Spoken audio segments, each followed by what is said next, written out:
São 10 dicas importantíssimas para a sua prova de AFT. Eu bati o olho no edital e trouxe aqui CTPS, prazo e anotação desabonadora, aviso prévio do rural, ausência de aviso prévio, fracionamento, a divisão das férias do empregado doméstico é diferente do empregado urbano. Vou falar sobre uma nova lei, a Lei de Igualdade Salarial. Tem vários pontinhos que eu coloquei aqui para a gente memorizar juntos. A Lei de Igualdade Salarial e a Lei Emprega Mais Mulheres. Se não tiver na sua prova, eu vou mudar o meu nome. Tá? Vou mudar o meu nome.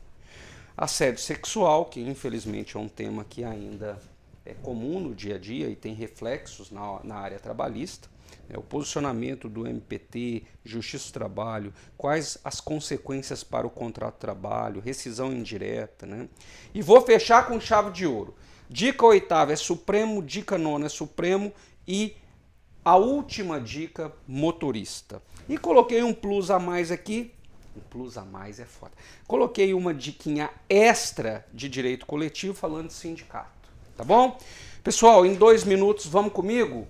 Esse é mais um vídeo que eu estou gravando para a sua prova de AFT, para você assistir bem tranquilo. E o ideal é sempre, o ideal dos mundos, né, que nem sempre é possível. Você acaba de assistir e comenta aqui embaixo. Henrique, você não agregou nada. Você está pronto. Você está pronto. Agora, se você conseguir revisar comigo, pronto, não vai errar lá na prova e pode ser um divisor de águas entre você passar ou não. Combinado? Então vamos. Lembrando que eu gravei um vídeo já deste aqui, de 10 dicas que eu perguntaria na prova. Esse é o segundo. São vídeos curtinhos, dá para assistir antes de dormir, a hora que levanta fazendo uma caminhadinha, né? Mas não deixe de assistir, pessoal. Esse conteúdo é muito valioso, eu estou nisso há muitos anos, eu escrevo esses livros tudo aqui. Então, concentra, assista, tá bom?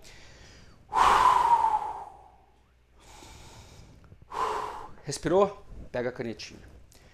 Prazo para anotação da CTPS, 5 dias e 48 horas.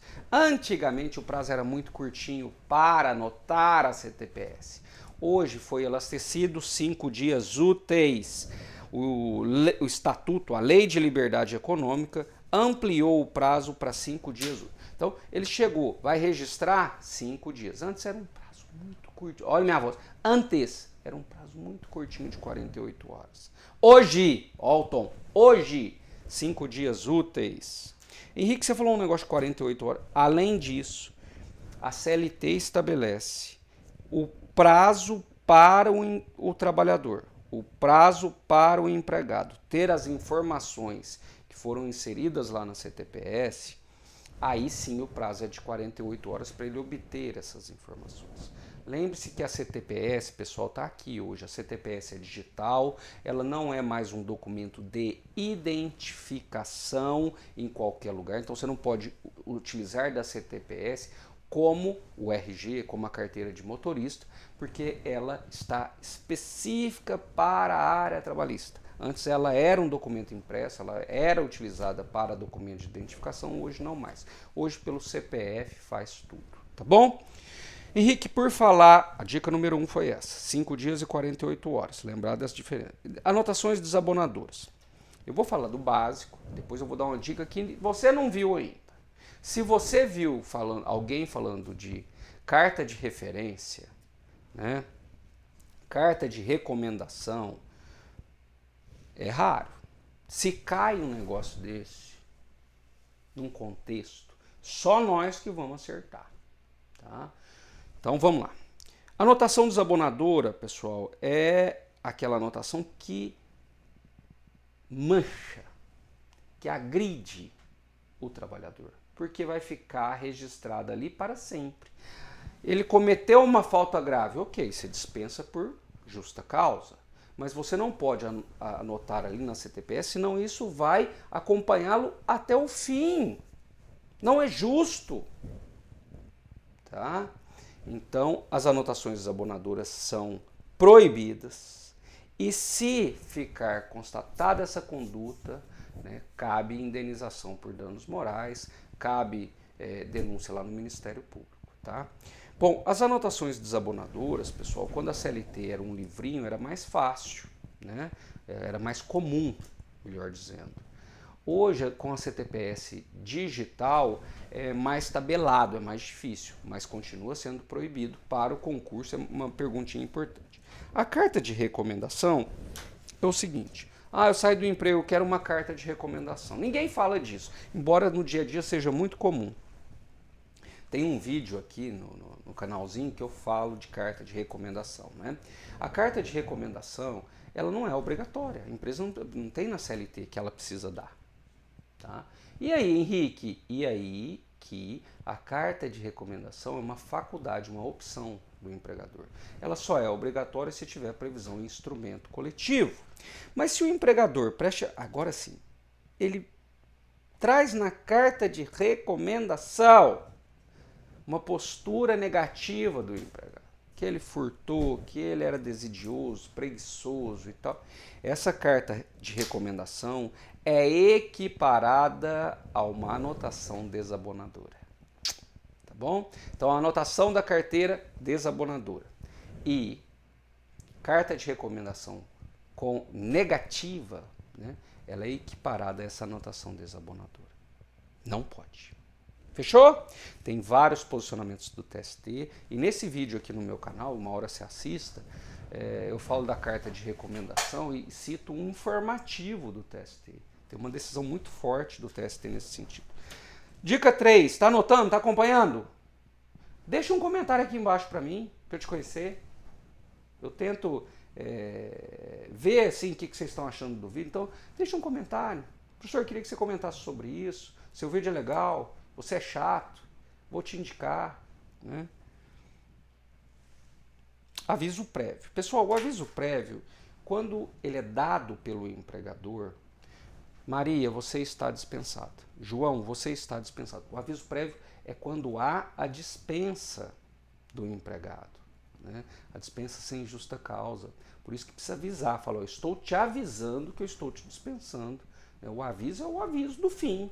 O contrato que antes era por prazo indeterminado torna-se prazo determinado, porque aí tem no mínimo 30 dias. Mas o aviso prévio, quando é dado pelo empregador, ele precisa, né, reduzir a jornada para facultar, para dar a oportunidade do empregado procurar uma nova colocação. Se o aviso prévio é do rural, tem que reduzir a jornada de um dia por semana para ele procurar outro emprego. Henrique, se tratar do urbano, o urbano reduz 2 horas diárias ou 7 dias corridos. Tá? Então, aviso prévio do rural, reduz um dia por semana. Henrique, se não houver essa redução de jornada, é como se o aviso não tivesse sido dado, precisa conceder mais um aviso prévio. Lembre-se, se você foi meu aluno ou tem algum livro meu, ou se você já viu esse vídeo aqui no canal, lembre-se que o aviso prévio, quando é dado pelo empregador, precisa reduzir, né? Mas quando o empregado pede demissão, não há redução, porque ele já tem, pelo menos em tese, uma nova colocação. Dica número 4, vamos bem rapidinho, pessoal. Dica número 4. Fracionamento das férias do doméstico. Pessoal, é possível fracionar, dividir as férias do doméstico? Sim. A lei do doméstico, é a lei complementar 150, eu fui um dos primeiros autores a comentar artigo por artigo da lei do doméstico, né? Eu disponibilizei isso nas redes, rodou esse material para todo lado, depois eu atualizei os livros. Foi muito legal esse estudo. Fracionamento da lei do doméstico. Pode ser em até 2 períodos, a critério do empregador doméstico, sendo que um deles não pode ser inferior a 14 dias. Então, pode ser fracionado 2 períodos, a critério do empregador, sendo que um desses períodos não pode ser inferior a 14 dias. Artigo 17 da lei do doméstico. Henrique, vamos fazer sempre o link com os demais empregados. Passa um tracinho, demais empregados urbanos.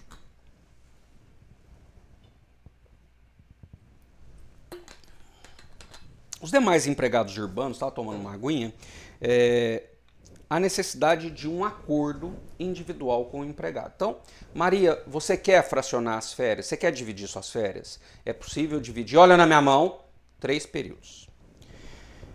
Em até 3 períodos. Desde que haja concordância, por isso precisa desse acordo entre o empregado e o empregador, até 3 períodos. Um dos períodos não pode ser inferior a 14 dias. E os demais não podem ser inferiores a 5 dias. Onde que está isso, Henrique? Tarefinha para casa, artigo 134 da CLT. Dica número 5. Cadê os tambores? Cadê os tambores? Então que rufe os tambores. A Lei de Igualdade Salarial, meus amigos, ela é de 2023, ela pode ser exigida, obviamente, está no seu edital, né? E aí ela altera o texto da CLT e intensifica a fiscalização no combate à discriminação salarial entre homens e mulheres. E aí tem estudos, muitos, que comprovam que as mulheres ganham menos do que os homens no Brasil. Então, a discriminação por motivo de sexo, raça, etnia, origem, né? Não pode ser essas diferenças. Então, essa leizinha que alterou a CLT, ela não afasta o pedido de indenização por danos morais. Eu estou lendo o artigo. Agora, ela impõe, né, uma multa ao empregador que descumpre. Empregados exercendo a mesma função com salários diferentes, sobretudo homens e mulheres aqui, né, o empregado e a empregada, dá uma multa de 10 vezes, memoriza, 10 vezes o valor do salário devido, tá bom? Empresas com mais de 100 empregados, também anote isso, por favor. Empresas com mais de 100 empregados ficam obrigadas a relatórios de transparência salarial. Então, há necessidade de relatórios de transparência salarial, um canal de denúncia, tá? Então, lembre-se disso. Essa lei, se você tiver alguns minutinhos depois da nossa aula, eu acho que seria interessante você dar uma olhadinha. Assédio sexual, né? É a 7ª dica. O assédio sexual é aquela conduta com conotação libidinosa, conotação sexual, seja de palavras, toques no corpo, né, envolvendo nudez, tá? A maior parte das vítimas são as mulheres, tá? 99% dos casos são mulheres. Henrique, quais as consequências para o contrato? Rescisão indireta, né? E há uma falta grave praticada pela empresa, pelo empregador. Ah, mas se foi um colega de trabalho? O empregador que tem que fiscalizar o meio ambiente de trabalho. Cabe pedido de indenização por danos morais, denúncia ao Ministério Público, tá? Então lembre-se disso tudo. E as últimas 3 dicas, pessoal, eu vou fazer um link da CLT. Estou dando até 4 dicas finais, porque eu coloquei uma a mais no final aqui do meu texto. Pessoal, esse materialzinho está disponível, eu até coloquei em quadrinhos aqui, está disponível para você, só clicar lá no meu Instagram. Porque lá no Instagram tem como fixar o link. Então você entra lá na bio, tem os materiais lá, tá bom? Esse inclusive, tá? E aí tem tudo aqui que eu deixei já anotadinho. As últimas 3 dicas eu coloquei STF e CLT. Agora, se você tiver um pouco mais de tempo, eu vou remeter depois dessa nossa conversa aqui hoje, a aula do professor Edinaldo Brito, que é o especialista em decisões do STF, que ele gravou 15 decisões do STF para sua prova de AFT. Está aqui no canal também. Então vamos lá. Salário equivalente, lembre-se que o terceirizado não tem o direito, quem está lá na empresa, serviços gerais, mas tem um empregado do supermercado que faz serviços gerais.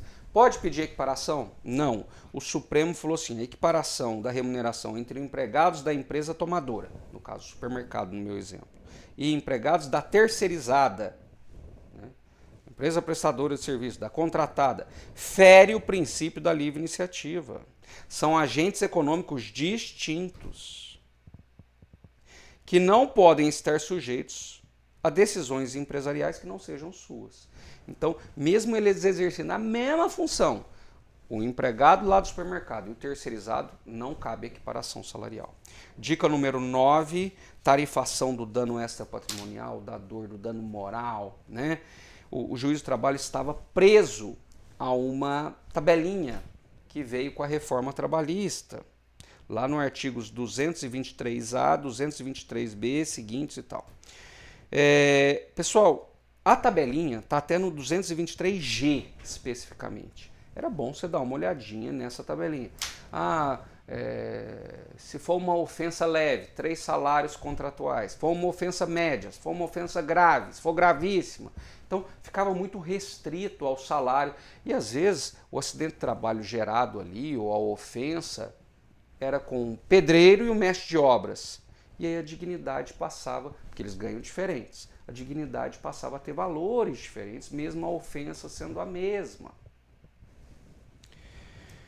Então, essa tabelinha, pessoal, de acordo com o Supremo, e agora ela está na CLT, mas o olhar mudou, por isso que é importante, há um impacto aqui da decisão do STF, deverão ser observados pelo critério orientativo. Tá? Então, o juiz do trabalho pode fixar em outros valores que não são aqueles. E nessa decisão aqui do Supremo, eu acho importante, estamos chegando ao finalzinho aqui, essa decisão do Supremo fala do dano em ricochete, o dano indireto. Para, que ficou teórico. Veja, o trabalhador morre num acidente gravíssimo. Os seus herdeiros, a esposa e os filhos vão entrar na justiça, são herdeiros necessários, né? Eles têm legitimidade ativa, né? Agora, e o pai desse trabalhador? Muito ligado ao filho, viu o filho, saiu na televisão, um acidente, ele, né, o filho ia todos os dias almoçar com ele. Ele pode pedir o dano indireto? Ele fala assim, eu sofri esse dano. Eu não sou herdeiro direto dele, mas eu sofri esse dano. É o dano em ricochete. Né? Eu tenho um grande amigo, meu melhor amigo, se você é da área jurídica, trabalhista, se você é formado em direito, ele é o processualista que mais vende livros no país, né? O professor Ellison Miessa. Então nós formamos juntos, depois nós passamos no mesmo cargo, o MPT, o gabinete dele é colado assim no meu, na frente. Os nossos filhos estudam na mesma escola, escrevemos esses livros juntos, ele escreve de processo do trabalho, eu escrevo de direito do trabalho. Né? Somos muito amigos, dentro e fora do MP, dentro e fora da editora, né? Meu melhor amigo.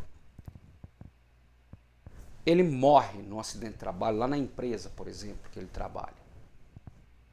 Eu sou herdeiro dele? Não. Mas eu posso pleitear uma ação? Dano em ricochete, dano indireto. Se eu comprovar que nós temos uma convivência muito intensa, é possível. Isso aconteceu, pessoal, por isso que eu estou trazendo esse contexto, em Brumadinho. Em Brumadinho, não só os herdeiros diretos, né, mas o primo que era muito próximo, a mãe do trabalhador. Né, e aí teve toda uma discussão se a CLT previa o dano indireto ou o dano em ricochete. E aí veio o Supremo e falou que sim. As redações contidas no artigo 223A, 223B não excluem o dano moral indireto ou em ricochete no âmbito das relações de trabalho. Tá bom? Então isso foi uma decisão muito importante. Última dica, e ainda tem o plus, né? Tempo de espera, que era enquanto o motorista estava aguardando ali o carregamento, ele não recebia o salário integral, a hora integral. Isso foi declarado inconstitucional. O artigo, anota para mim, 235C foi declarado inconstitucional, tá? E aí o tempo de espera, que ele ficava aguardando ali, ele não recebia, né, a hora integral, recebia 30% indenizatório, e isso foi afastado, né, não vale mais. Em resumo, escrevi no materialzinho que eu separei para vocês. As horas que o motorista profissional, o empregado, fica aguardando carga e descarga nas dependências, né, é tempo à disposição, é contado para todos os fins. Se ele ficou aguardando lá 3 horas, depois trabalhou mais 8 horas, ele tem 3 horas extras. Tá? Então, hoje o tempo de espera é tempo à disposição. Falei disso, né, de tempo à disposição no último vídeo aqui. Henrique, o plus, para a gente fechar, respira. Pessoal, dá tempo. Dá tempo de mais um vídeo com 10 dicas? As últimas antes da prova? Você assistiria? Anota para mim, só para eu não ficar falando sozinho. Eu fiz mais 10 dicas. Posso gravar? Sempre às 18 horas, tá, pessoal? Até o dia da prova, às 18 horas, você vai ter vídeos. E aí você vai vendo. Se não está fazendo bem para você, não assista. Né? Mas aqui é só para a gente pensar juntos. Princípio da unicidade sindical. Um sindicato por base, um sindicato só por base territorial, que é o município. Tanto sindicato dos empregados, chamado da categoria profissional, quanto sindicato dos empregadores, chamado de sindicato da categoria econômica, sindicato patronal. Se já tem um dos professores aqui na minha cidade, em Ribeirão Preto, não pode ter outro. Unicidade é isso. Se já foi fundado um sindicato dos empresários no setor de ensino, não pode ter outro. Isso é unicidade. O princípio da unicidade é muito criticado pela Convenção Internacional da OIT, né, tem uma Convenção Internacional 87 que prega a pluralidade sindical, mas o Brasil tem no seu artigo 8º da Constituição a unicidade. Se der tempo de você assistir mais um vídeo, anote aqui para mim, eu vou junto com vocês no sacrifício até o dia 18, dia da sua prova.